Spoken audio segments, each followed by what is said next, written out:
Right, guys, let's not waste any time. Let's get into episode 30 of Transfer Daily. Can't believe I reached 30 episodes, man. And you know what, guys? This was always a dream of mine, to just do transfer videos and just keep doing it. But I always start and I stop because I'm like, yeah, these videos are not getting enough views. I'm just wasting my time. But I think what it is, I was actually taking the wrong approach. You know what I'm saying? I was really putting in a lot of effort in terms of the research, then making the videos, then editing the videos, putting in pictures of the players, and then when you put out the video, it's like crickets. But I'm not doing it like that this time. I got my book, I write down my things, my transfers that I want to talk about. I talk to you about it, and that's it. No pictures, nothing. You know what I'm saying? If you guys want to see what the player looks like, go look up the player. I'm pretty sure I'm saying the names pretty clearly in the video, because the thing is, people don't appreciate this, man, you know what I mean? And when you're a small channel like mine, my channel is not big. You might see that I have 50,000 subscribers, but that's accumulative over a long period of time, so those people that subscribe for World Cup, they're not going to come back for this kind of stuff, so let's get into it, man. So I actually had the whole Joao Pedro situation to talk about. Oh, before we get into it, guys, make sure you like the video. Let's try to get the video to 100 likes, man. Yesterday's video did not hit 100 likes, and we are currently on 62 likes for yesterday's video. Guys, go back and like yesterday's video if you haven't yet done so. Go watch the video if you're yet to do so. Go back and watch all the episodes, if you feel like it. Binge watch the content. I promise you it's good. It's good. You see? So let's get back into the content. Like the video. 100 likes. Let's do it. I actually had a Joao Pedro situation on the paper. And according to Fabrizio Romano, it's understood that Chelsea have now intensified talks to advance on Joao Pedro deal. Newcastle had 2 proposals rejected by Brighton and Hove Albion. And then even before I got to do the episode, Fabrizio came out again, or even David Ornstein came out and said, let's use the David Ornstein segment. He said, exclusive. Chelsea reached agreement with Brighton to sign Joao Pedro, deal for 23-year-old Brighton and Hove Albion forward in excess of £50 million. Personal terms in place on a 7-year contract. Medical being arranged. Brazilian international only wanted Chelsea FC and will join the FIFA Club World Cup squad. So that's quite interesting. I don't know if he's going to join and play. Well, he will be a Chelsea player after, June 30th, if that's the case. Tomorrow is June 30th, and once he finishes his deal, sign up the contracts, he's a Chelsea player, right? But I don't know if you had to submit a squad before the tournament. I don't know what it is. I don't know if he's just joining up to start integrating with his future teammates. But this is a big one, and this comes after Chelsea agreed a deal in place to sign Borussia Dortmund forward Jamie Bino Gittins for £55 million as well. So Chelsea on fire right now. They already signed Liam Delap in the window for about 30 to 40 million pounds. So they're doing a lot of business. Does this mean that Chelsea are going to get rid of Nicholas Jackson? Because if you have Joao Pedro, who's a striker, you have Liam Delap, who's a striker, and you have Nicholas Jackson, well, somebody's going to suffer unless someone is going to play over on the wings and or something. There's been talks that Madueke could be leaving. There's also guys like Raheem Sterling. So you see Chelsea clearing our house in terms of making signings in terms of these players. Esteval coming in. They might actually be clearing out some players. Madueke, maybe, who knows, Jackson, Sterling, and maybe a few names. Disasi basically eluding me right now, but that's not what we want to talk about. We want to talk about Joao Pedro, who's a good striker. Joao Pedro is a baller, but I think he could be a bit inconsistent though, but let's see what he does at Chelsea. He's still very young, still got potential to unlock, and this would actually be his 3rd English club after playing for Watford, and then Brighton and Hove Albion picked him up, did pretty okay at Brighton, and now Chelsea. I actually think he didn't want to go to Newcastle. because it was said that Newcastle was bidding pretty much the same thing, what, 45 million or closer to 50 million pounds. Chelsea, guess all is going to be more attractive than Newcastle. So players probably since they're small wanted to play for clubs like Chelsea and Man United and Real Madrid, Barcelona, and Bayern Munich. Those clubs, Juventus, those clubs. So we're going to move on from that one. Definitely. I'm in an empty parking lot right now. My voice is like echoing like crazy. I look like a madman right now talking to myself.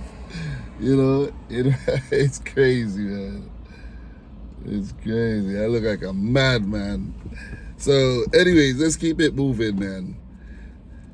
This one is not an English Premier League transfer, but it's related to an English Premier League club. So, I don't know if I'm pronouncing the player's name right, but Nick Voltemada. That's that lanky striker that plays for Stuttgart and it's currently linked with Bayern Munich. So, according to Bild, Nick Voltemada is said to have rejected 2 top clubs before agreeing personal terms with Bayern Munich. Those clubs are Napoli and Chelsea. So Chelsea was actually going in for this striker, but it said that he snubbed them. But Salzburg also came out and said they want I think they want 100 million for the player, if I'm not mistaken. You know, so he's agreed personal terms with Bayern Munich. So let's see, you know, how much they end up paying for him. Rocco Wrights. I don't know if I'm saying his name right, but Rocco Wrights, according to Jack Kelly, it said that Fulham are interested in the Borussia Mönchengladbach midfielder. He's a 23-year-old German, and his market value is currently at 15 million euros. Dominic Calvert-Lewin to leave Everton as a free agent, and the 28-year-old centre-forward made 273 appearances for Everton, scoring 71 goals, picking up 22 assists between 2016 and 2025. They only paid about 1.2 million euros for him from Sheffield United, I think. So, guys, we have Harvey Elliott. Harvey Elliott won the Euro 21, the Under-21 Euro Player of the Tournament with champions England. So, let's give a round of applause to Harvey Elliott, man. Definitely. And England went on to win that tournament, defeating Germany in the final.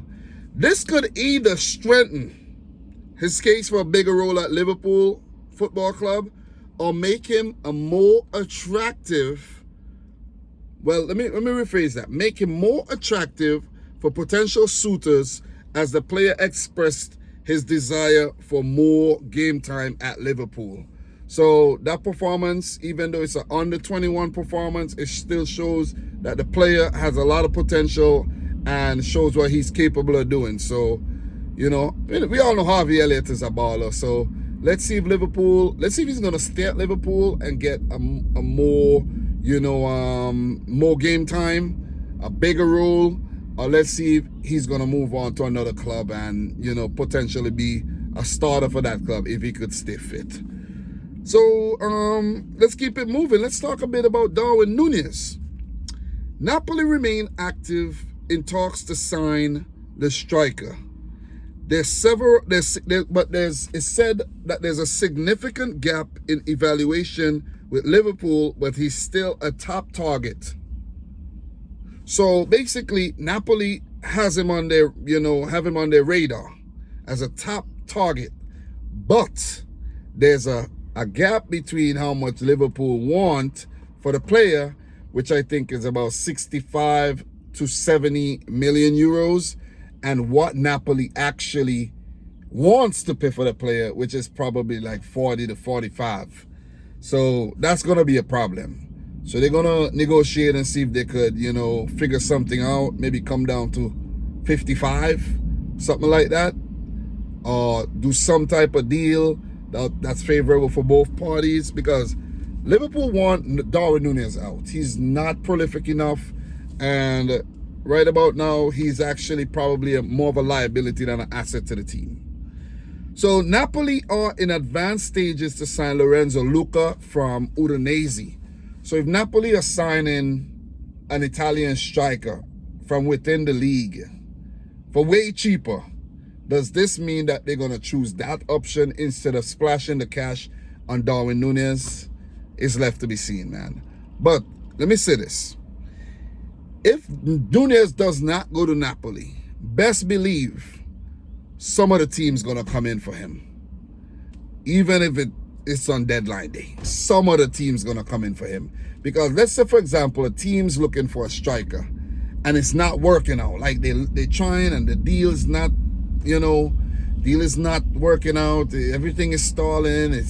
Everything is not working out. Bam. You say, hey, man, what about Darwin Nuñez? And then they might actually sign Darwin Nuñez. So best believe I think he's leaving this summer transfer window.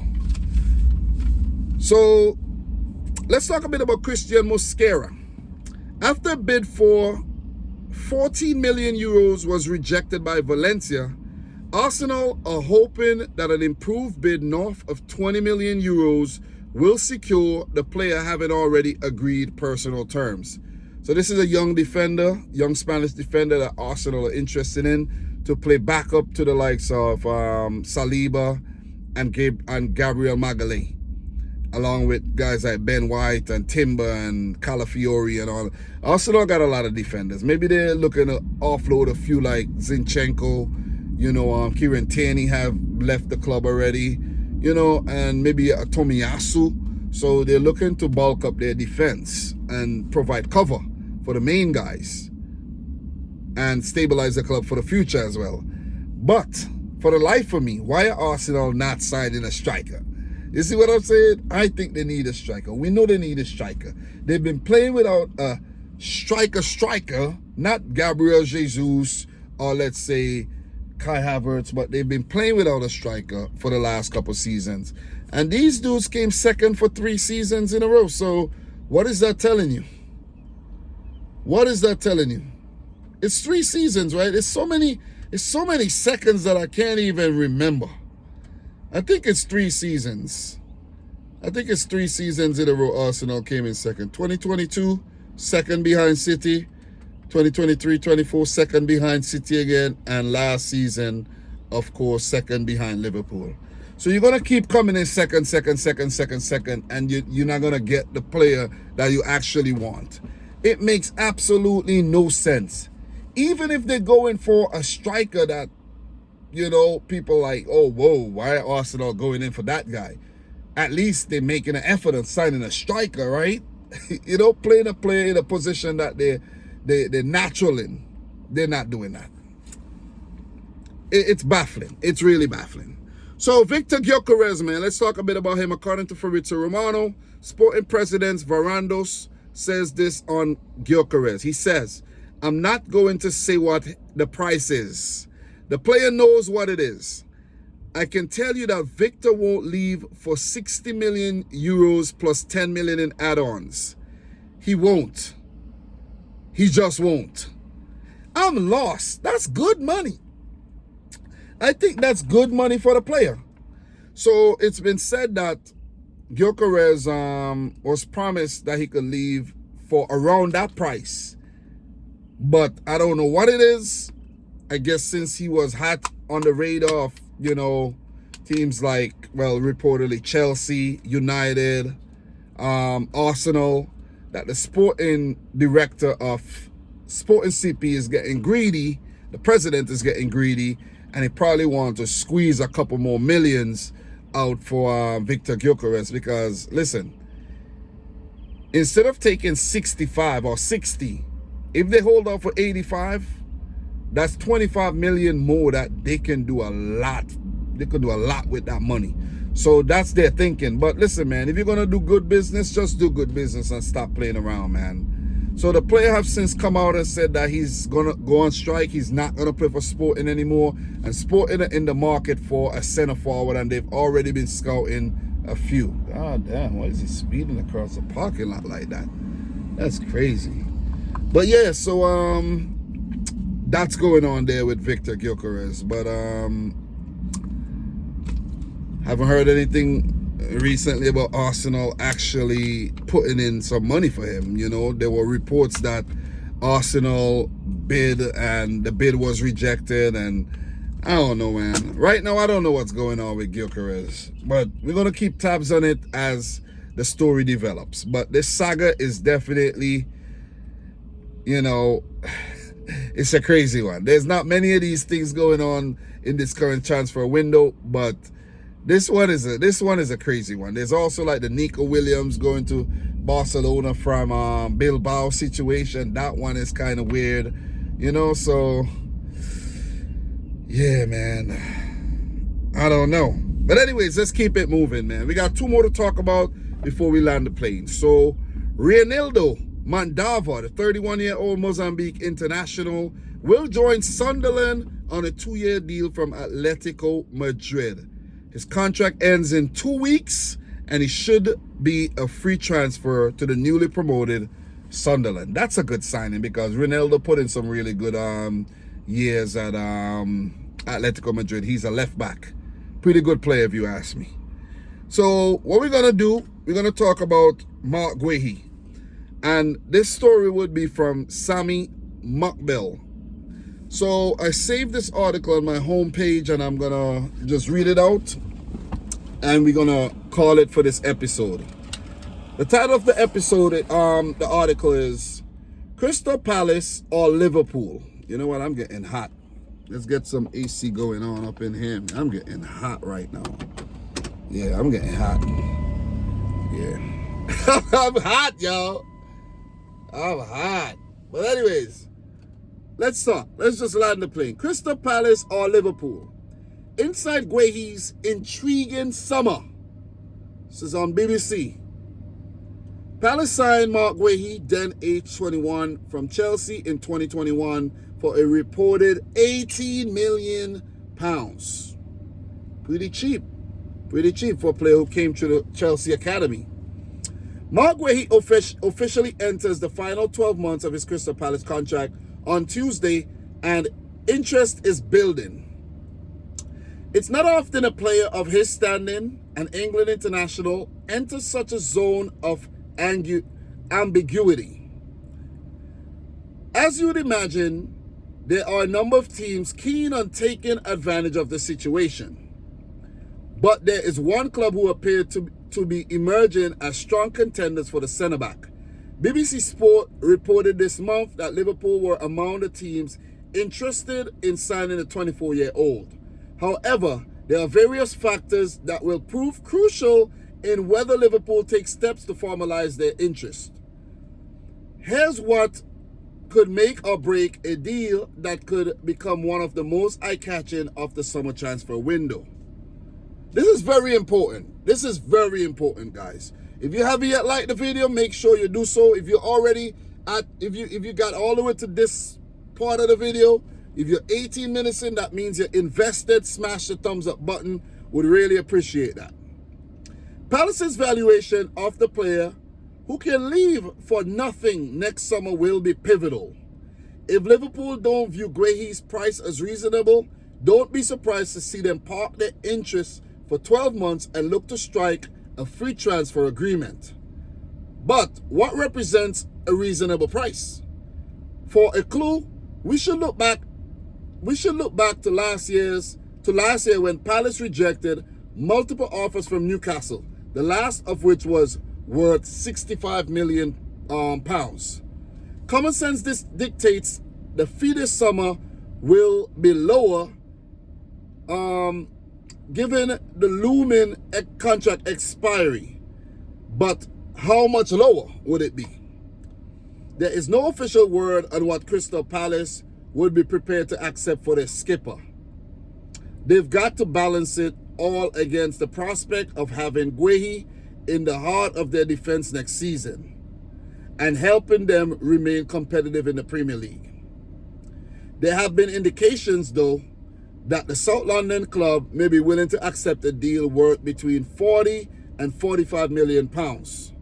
The issue, however, would be whether Liverpool see it that way. Liverpool's preferred profile for a centre-back in recent years has been younger than the Palace centre-back. In 2023, they were interested in Levi Colwill, who was 20 at the time. Last summer, Liverpool were in for 18-year-old Lenny Yoro, who eventually joined Manchester United. Prior to their interest in Guehi, this summer they explored a deal for Dean Howson, 19. With that in mind, Liverpool will be looking for what they judge as value to change their approach. With Liverpool set to sell, Liverpool have already sold Jarell Quansah to Bayer Leverkusen in a deal worth up to £35 million. There is logic to the thought the Merseysiders could aim to break even in any formal bid for Guehi. Perhaps they'd be willing to pay a little extra over the money they recoup for Quansah, but not by much. So maybe about £40 million. 1 year left on his contract to get him now. It's a tricky one. It is a tricky one because it is tricky. It is very tricky, man.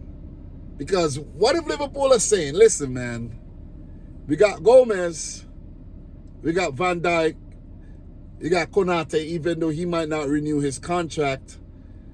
Who else do they have? Maybe they might want to hold on to like a Reece Williams who's coming back from his loan as backup. Maybe they could hold on to him. I don't know. I'm just saying. Instead of splashing the cash on Guehi, who they can actually get for free the next season. Because they might not actually need him this season. Or they could take way less money, look around Europe, and sign a defender for about £5 to £10 million. They could do that. You see what I'm saying? Look at a deal for like a player like, or they have a guy like, what's his name? Damn. The Japanese international there. They have him who could slot in and play center back sometimes. I'm just saying. You see what I mean? I'm just saying, So they could improvise. They could pretty much improvise. They probably don't need to splash that cash on Marc Guehi right now. I'm just saying. Guys, let me know what you think. Let me know what you think down below. It's a delicate balance, right? If Palace value Guehi at a price the Premier League champions deem fair, and Liverpool enter the discussions at a figure the Londoners don't perceive as lowballing, then that could open the door towards a successful and amicable negotiation. With that in mind, the first point of formal contact between clubs will likely to be crucial towards whether Guehi ends up at Anfield. Also, first team opportunities and England are key because there's a World Cup year coming up. If Palace and Liverpool can agree a fee for Guehi, there remains a question as to whether he plays regularly under Arne's slot. Virgil van Dijk and Ibrahima Konate formed a formidable central defensive duo last season as slot side lifted the Premier League title. But with Konate's future unclear given he is also entering the final 12 months of his contract, the interest in Guehi adds a further layer of intrigue. Would Guehi be interested in a move to Anfield? That's a no-brainer. Liverpool are one of the most exciting projects in European football. Their summer recruitment, including a £116 million acquisition of Florian Wirtz, accentuates the allure. But the reality isn't a simple yes or no answer. For Guehi, the environment he steps into has to be agreeable. You'd imagine Guehi would like some level of indication of his role in Slot's plan before he gives serious consideration to a move up north. He is a regular for Crystal Palace. He starts and he's their captain, right? With European football pending UEFA's multi-club ownership investigation to look forward to, with Palace and the prospect of joining Liverpool or another leading European club on a free transfer next season, seeing how his contract has its attractions. I know I didn't even read that properly, but you get the point. But so does joining Liverpool, provided he plays. You'd imagine Guehi's international aspirations will be a factor in his final decision too, particularly in a World Cup year. This time last year, Guehi was emerging of one of England's star of Euro 2024. Fast forward 12 months later, there is less certainty regarding his international future. Sir Gareth Southgate has left, Lee Carsley has returned to the under-21s, and Thomas Tuchel is now in charge. There's some ambiguity surrounding Guehi's place in Tuchel's setup. With that in mind, you would imagine a successful season at Liverpool and his first steps in the Champions League could help solidify a place in England's plans for the 2026 World Cup. But if Guehi is left with the impression that he'll spend the season playing second fiddle to Van Dijk and Konate, then the transfer may hit an unsurmountable obstacle. You get it? It makes a lot of sense, though. It makes a lot of sense. And the article goes on. Who could rival Liverpool's interest? If the price is right for all parties and circumstances acceptable for Guehi, then a switch to Anfield has a good chance of gathering momentum. Of course, Palace. If there's no prospect of extending Guehi's current deal, will hope for interest from other clubs to maximize their selling power. There are certainly other sides monitoring Guehi. Arsenal, for instance, have a concrete interest in the centre-back, but the Van Dijk Konate conundrum would arguably be even more complex at Emirates Stadium with William Saliba and Gabriel in possession of the shirts in central defence. Arsenal have made initial inquiries into a potential move for Guehi, but have now turned their attention to Valencia centre-back Christian Mosquera. I know this one's a long read, guys, but this is very, very important. This is very important to us understanding the complexity of this transfer. Tottenham have tried and failed to sign Guehi during the final hours of the January transfer window, and they too retain an interest.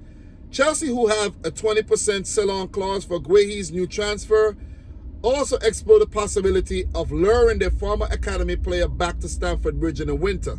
Then there's Newcastle, who remain on trying to complete a deal that they so agonizingly failed to get over the line last summer.